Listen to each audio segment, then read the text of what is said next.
Welcome to the Profit Share Mastery Podcast with your hosts, Linda and Press McKissack.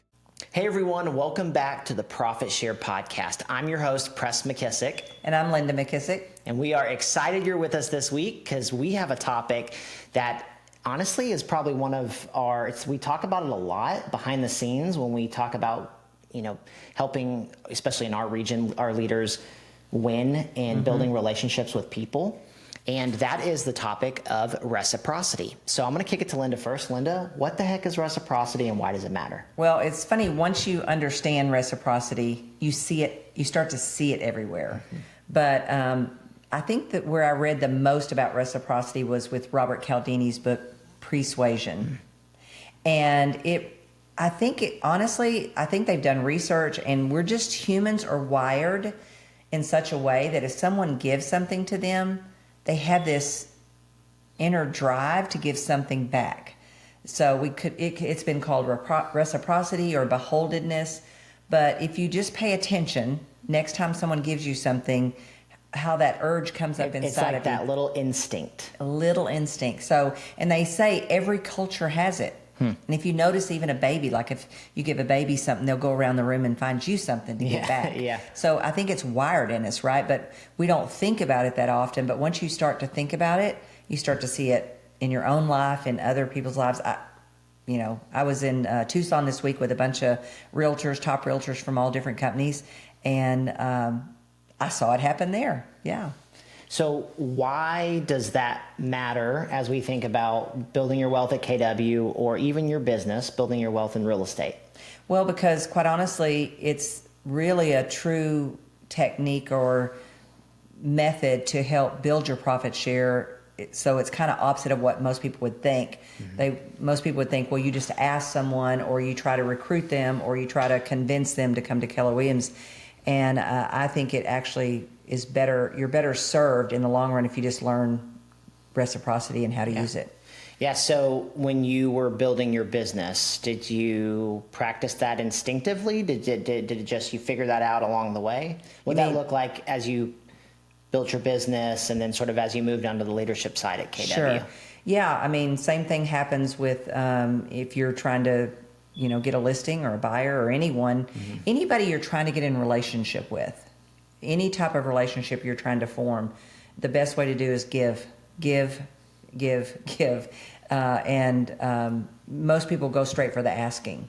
Sure. And truly, in some situations, yes, if they have a high need or whatever, you could ask right away. But the truth is, most of our recruiting is done long term. Yeah. And so you want to set yourself up to be in relationship and have built up reciprocity and beholdenness with people. Because you might not recruit them this year, but you might recruit them next year. You might recruit them 3 months from now. Well, and I think one of the fears that a lot of people in the back of their head would have as you first kind of think about this idea of giving first without an expectation of return, that little instinct you feel inside. Linda, what would you say to a leader who said, or an agent who says, but Linda, my fear is, what if I give and I never get back? Is there a point at which I have to cut it off, or should I be concerned that I'm just going to be I'm going to lose all my time because I'm just focused on giving to everybody? Yeah, that's a very valid limiting belief around it. And I like how you frame that. It wasn't a fear, it was a limiting belief. A limiting belief, yeah. And I think you just have to not be attached to whether they come or don't, because what I've learned. My friend Joe Polish says life gives to the giver and takes from the taker. I love that. And then also, I don't believe you can outgive what you're going to get. It's just not possible. But you might not get exactly what you think. So here's an example. Or maybe when you think. Or when you think. What you think or when you think. Because here's some example. I myself personally have had people that I've tried this on for years and they didn't come. But guess what? They sent people to us. Yeah. They'd say, you know what? If you want a really good company to go to work for, you should go to Keller Williams. Yeah. And I know it's because of that law of reciprocity. So I think you have to not be attached to that. And I think, you do kind of have to be strategic, that you're giving, you give enough for someone to self-discover that what you're giving them is of value. And if they want more of that value, they can get it over here. Sure. So also, the other thing with that too would be it's not with everyone. It's with I mean, obviously you'd be a giver as a human, right? I'm not saying that, but you are being selective with who you're doing this with, sort of strategically. Like I think back to the story about when you were, in your office and you had your whiteboard in front of you. You didn't have 1,000 names on your whiteboard. Right. You had how many? 10 to 12. And those never more than 10 to 12. And what were those people? Very top producers. People that, unless something immediate was going on in their life, they're not going to just up and come over because I asked them. So I need to deepen the relationship, create more validity, find out where their pain points are, what are the true things I actually have available to me that I could drop into their value gap or their pain and help them. Yeah, I love that. That's really good. So, okay, so we kind of get over the idea of, maybe this is me giving, and I don't know if I'm going to get something in return, right? You detach from that. And I guess what we would say to those who aren't practicing this is, trust us. Yeah. Just go practice it. Yeah. And it will show up, and you'll see it show up in different ways. I always love, Linda, let's tell the story of when you were at Austin Landing getting your hair done. It's one of my favorite stories of reciprocity. Well, and it's also one of the stories of we hadn't got him yet. Yeah, that's right. We're still on the yet part of that. However, it's a great story about the law of reciprocity. Yes. And honestly, what you want to try to get what they repay you with to be something that's going to take them farther down the path. Maybe not this. This is a good example, though. You don't know what you're going to get. You don't know what you're going to get. So I was in Dayton, Ohio, which is our territory. So obviously we're always there recruiting. And I was getting my hair done, and I get up to the counter, and the lady says, "Oh, so-and-so just paid for your hair." I doubt he would ever be listening to this. Yeah. If he is, great. He's trying to learn about profit share. But so what was interesting is he's someone I had been meeting with, giving, trying to pour into. And so what I got back was he paid for my hairstyle. Yeah, so he must have been walking by, seeing that you were in there. Yeah. And right, that feeling of like, I need to repay someone who's been giving to me. So he goes in and literally repays by helping, which I'm sure the cost to get your hair done and my hair done are very different. Yeah. Just for reference, and this, to timestamp this and whenever you're listening to this, for me to get my hair cut, it's about $27. Yeah. And then plus tip over at the good old Sports Clips or Great Clips. So I'm sure your price was a little bit more than that. It was. And I teased him and said, if I'd known you were going to pay, I'd have done the whole works that day. That's so funny. I love it. So then you just think, well, dang, now I just got to build it back up. I'm not happy about that because that wasn't what I wanted to get repaid. But I love it. There's a good point to what you're saying though, Chris. Goodwill is goodwill. Yeah. And it'll never hurt you. Never hurt you. And I just think if we just wake up and realize goodwill is as good as anything else. I mean, no, a recruit's great, but you just never know when that goodwill is going to pay off. Sure. So let's talk then, Linda, a little bit about ways to help build reciprocity with someone. So if you're listening and you're like, man, I get the principle. Now, how do I put it into practice? Let's kind of outline a couple ways that either we've done it or we've seen other people do it. One of my favorite ways is using social media. Do you want to talk a little bit about what you've done with either pictures or even real producers? Both of those are two great examples. Okay, well, first of all, I love John Maxwell's philosophy on gift giving. Well, first of all, let's go way back. I read a book years ago by Harvey McKay called Dig Your Well Before It's Needed. And that book has stuck with me because he was a great networker, and he would have a client that he was going to sell envelopes to because he was in the envelope business, but he was also a national speaker. And he would listen or call to their office and find out what they were interested in or, what they liked. And when he would call, he would have given them something. So literally that might be the first book I ever read on reciprocity and didn't realize I was doing it at the time. So, and John Maxwell says you want to give a gift to someone so good or so unique to them that when they look at it, they have to think of you. So that I love that, so it kind of just fits who I am anyway, because I'm always, like I just sent one of the girls that I was with in Canyon Ranch for the past 4 days. she had a toboggan on, and the more you work this muscle, the better it's going to get. And I just found a top when I was scrolling through my phone that exactly matches the toboggan she has, which was so adorable on her. I know this is a silly example, but it's one. And I sent her the picture and said, hey, this top matches your toboggan. And even though she may not want the top, she may not buy, the thought that I was thinking of her and I was intentional, I think that matters. It's not about 100% getting the thing right, but I think it's more about you have to listen. Yeah. You have to listen to them. You have to ask enough questions that you get clues about where they have a little bit of pain or what they like or what they don't like. Yeah, that's good. And so I think that's the first thing you do is start asking more questions of them, listening more, paying attention. A couple of the stories, I've taken a picture of their cute dog on Facebook on somebody who was so so busy because they had no help that she was meeting herself coming and going. And I just took a picture of the dog and said, hey, your dog is so darn cute. I thought you needed a framed picture. And I know you hadn't had time to get that done because she wants to hire somebody, but she hasn't. Yep. And she says, darn you. I mean, one time when I saw her, darn you, every time I go to bed at night, that stupid picture is right beside my bed and I think of you. Yeah, that's perfect. That's exactly what you want. Yeah. So, So let's talk about, love that. Let's talk about real producers. What have you done with some top agents there? So real producers, and this could work in lots of different people's area. In some areas, they actually frame them for them. I did learn this. But in our particular area in Dayton, Ohio, they don't. Well, what is Real Producers? Real Producers is a magazine. Actually just found out they have a conference too. I will be at that conference next year. Smart. But they have a magazine, and I don't know if the agents pay to be in it. Probably, maybe a little bit of something. I actually think it's free. Is it free? It's all free for the agent. They have local vendors who pay, like a lawn care company. Okay. Well, they do fantastic articles of the agent. So they'll do like a featured agent and like a rising star. Yes. So I take those, and I don't know where my assistant found a place, but she finds a place. We got them to digitally give it to us, and we digitally move it to the place that will frame it. Yeah. And we put it in a very nice frame.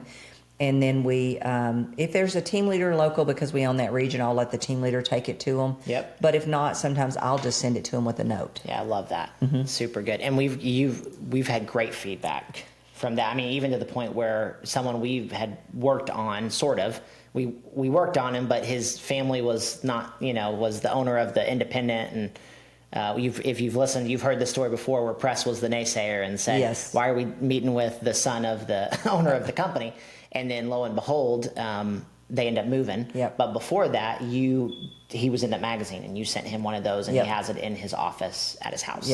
Yep. And so you just never know. And again, once you kind of are paying attention, you'll see, and it doesn't have to be big things. That probably cost me, I don't know, that might have cost me $200 to do that, or 100. I don't remember how much but it was like a really nice frame. He would have had a really hard time sticking this in the corner somewhere or throwing it away because it's just too nice. Yep. And even his wife, when he did come over, said, "Oh, is that the person that sent you that really your nice article framed?" Yes, that's right. That's in your office, right? And how I got that idea years ago too was, I was looking for an idea on my team to have something I could give my clients from my client appreciation that they would hold on to. And I remembered a title person had a picture of her and Willie Nelson behind her desk. And I noticed every time I had a closing, somebody would, comment on that. And I thought, oh, well, what could I give them? So the band that we had was very famous. They had played at, Vince Vance and the Valiants, right? White House, and you would definitely recognize Vince because he was super bald all the way back to halfway to his head, and then his hair shot all the way up into a cone, very high. We're talking a big cone too. Big cone, yes, really high, like probably 3 feet high. I don't know, it was big. So I'd love to have seen his hair down. Did you ever see his hair down? Never saw his hair down. Wow. I don't think he let you see his hair down. That's amazing. But as our clients came in, the first thing they did was fill out a form and say how many people they'd referred to us. And then the second thing they did is they stepped into a balloon arch with Andy, myself, and Jimmy, because I'm thinking they don't want a picture of me and Jim. I mean, that's silly. But with Andy, they would. Yeah, that's cool. And so, it really is a muscle press. And once you do this and this becomes part of how you live your life. First of all, it's real fun. Yeah. And then second of all, and it's very rewarding, quite honestly. And again, you may not get everybody, but you will get a lot of great goodwill, and nothing bad will come from it. Well, and some other examples might be, again, going maybe more towards the more economical side, because not everyone's going to do the real producer, idea. But to your point, you could take a picture of their article and send it to them and tell them how much you love to read. Congratulations. Hey, I love this part of your article. Yes. Yes. Even just the act, and we've talked about this before, going deeper in a transaction with someone beyond the transaction. Yeah. Hey, how are you doing? Like, how are you doing? How's your business? How's life? Yeah. Remind me how many kids you have. Like, things like that, where you actually show interest in someone, builds reciprocity. Well, and especially nowadays, because we're also surface level with everybody, that, I think that's a part of our human nature that'll never go away, is to want someone else to be interested in you and what you got going on. Well, I saw something earlier that said, while it's cool to be interesting, people care more about someone who's interested. Yes, so much more. So much more. And, it's hard because you think, well, I got to tell them so many things. But no, you really don't. Because once you get that relationship, you will get a chance someday probably to tell them the things you're dying to tell them. Yep. But until then, you really just work on learning and listening and pouring into them. And again, to your point, you're getting, we talk about value gaps. You're learning what they don't have. Yeah. And so another example might be, we have thanks to Jason Abrams, we have an infinite number of one-pagers, right? And maybe you listen to what they say and you send them a one-pager and say, hey, I heard you talk about needing X. Yes. Our company has a one-pager on it, and I wanted to send it to you. Hope this helps you. Yeah. Right? Or I'd love to hear, if there's anything in there that helps you. And so that leads me then to, Linda, using your language. Part of, when you build reciprocity, leads you to have conversations. And I think one of the fears that a lot of agents would admit and have admitted to us is, when I get the opportunity to finally talk to them, I don't want to sound salesy. I don't want to sound like I'm recruiting them. Right. And we would say to that, obviously, you're not recruiting them, you're building a relationship with them. Yeah. The language you use is really important to make sure that you don't come off salesy or like you're trying to recruit them. So let's talk a little bit about some of the language involved in what kind of comes with reciprocity. Well, I think the first thing, Press, is people have to understand we're not good enough to make someone join us. Sure. So we really kind of have to take recruiting out of the language, because recruiting means I actually can do something to cause you to come over. And the only thing I can do is help you self-discover, as we know, and we've talked about in other podcasts. So if you just take that pressure off of you and just lean into the relationship and give. And we love some of the language of, would you be offended by? Yep. Because I think Gary Keller gave me that. Would you be offended if I blank? If I brought you an article that I think would help you, if I brought you a recording that we had at a AI meeting recently. I mean, you're listening for what's either pertinent right now that they might be saying in their head, I wish I knew more about. Sure. But, you just let them have the option to say, yeah, that would be great. I would love that. So you've got, would you be offended if? You've got, would you be open to? Yep. You also would have language like, would you want? Would you like a copy of? Would you want me to share with you a copy of X? Or? Yeah, and I really like, would you be offended? Because you're looking, and this Gary taught me this years ago, you're looking for no. I mean, they're going to want to say no, and that's no means yes. Yeah. So, and I bet you Phil Jones's stuff would work really well. The little text that he has you send and say and things like that. Yeah, that's good. Well, Linda, in closing, what would you share with those who are listening this week if they just want to get 1% better on building the muscle of reciprocity with people? What should they do? Well, I think the very next person you come across, next person you do a transaction with, if you're an agent, and if you're a leader, then the next person that you would love to be in relationship with, but you just really have never had the chance. Yeah. Find a reason to be a giver. Find a reason to serve. Yeah, I love that. I mean, how hard is it if this week all you did was take 15 minutes to pick 3 people, take 15 minutes and go and look at their social media. Yep. And find something that they care about. And then connect the dots between, okay, they care about this. Can I send them a photo of it? Can I, could I frame it and give it to them? Could I text them a picture of something that relates to that would be, that seems like it would be important to them? Yeah, my friend Terry Moeller years ago, she was on our my other podcast that I have, and she was talking about how she watches social media, and when something cool happens to their kids, because people love for you to love their kids. Yep. I mean, that you want to win my heart, do something nice for my baby, So that is something she always knew. So if a kid lost their first tooth, she sent them a $2 bill, if a teenager... And what a rare thing a $2 bill is. Yeah, That's no cool. kidding. And then if the kid was driving and just got their first license, she sent them a little gas card. Those... It's not big, or it doesn't have to be big. Yeah. It has to be meaningful. Yeah. Yeah, that's so good. All right, y'all. Well, that's this week's episode on building reciprocity with amazing people that you get to build relationships with and that you ultimately get to have conversations with in life. And some of those conversations are going to lead to opportunities for you to grow your downline. And some of those conversations will just never hurt you. They're going to lead to who knows what kind of benefits, right? That's the power of reciprocity. As always, we want to remind you, Linda and I are focused on helping you as an agent and as a leader to either build your profit share or to build your market center. And so a couple resources for you to know about.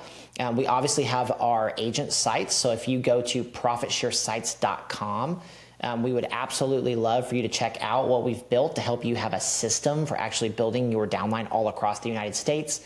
We've helped people recruit anywhere from a couple people a year all the way up to 160 plus people in a year using this system. So really, depending on your goal and how much effort you want to put towards profit share, you have a path to do that. And then for our market centers out there as well, we have our awesome new Market Center Sites tool to really help you be able to build your office with new agents and future talent. And so we'd love for you to go to Profit Share Sites as well and be able to check that out. So if you need more resources, you can always reach out to us and we'd love to help you. Linda, anything in closing you want to share? No, I would just say, be a giver, find ways to serve. It always, always pays off. If nothing else, you just feel great. I love it. All right, everyone, go out, change lives, build wealth, and we will see you next month. See you then.